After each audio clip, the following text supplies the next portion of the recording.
This is David Wallace reading a little chunklet of the title piece from the nonfiction book Consider the Lobster. I'm reading this in exchange for the VidLit people giving me a couple seconds to assure you that the following chunklet is meaner and more curmudgeonly than most of the rest of the book. I confess that I have never understood why so many people's idea of a fun vacation is to don flip-flops and sunglasses and crawl through maddening traffic to loud, hot, crowded tourist venues in order to sample a local flavor that is by definition ruined by the presence of tourists.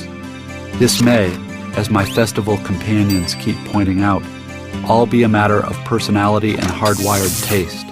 The fact that I do not like tourist venues means that I'll never understand their appeal, and so am probably not the one to talk about it, the supposed appeal.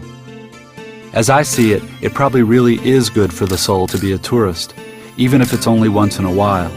Not good for the soul in a refreshing or enlivening way, though, but rather in a grim, steely-eyed, let's look honestly at the facts and find some way to deal with them way. My personal experience has not been that traveling around the country is broadening or relaxing, or that radical changes in place and context have a salutary effect, but rather that intranational tourism is radically constricting and humbling in the hardest way, hostile to my fantasy of being a true individual, of living somehow outside and above it all. Coming up is the part that my companions find especially unhappy and repellent, a sure way to spoil the fun of vacation travel.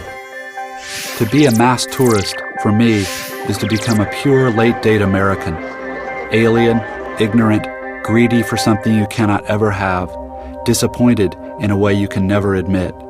It is to spoil, by way of sheer ontology, the very unspoiledness you are there to experience. It is to impose yourself on places that in all non-economic ways would be better, realer, without you. It is, in lines and gridlock and transaction after transaction, to confront a dimension of yourself that is as inescapable as it is painful.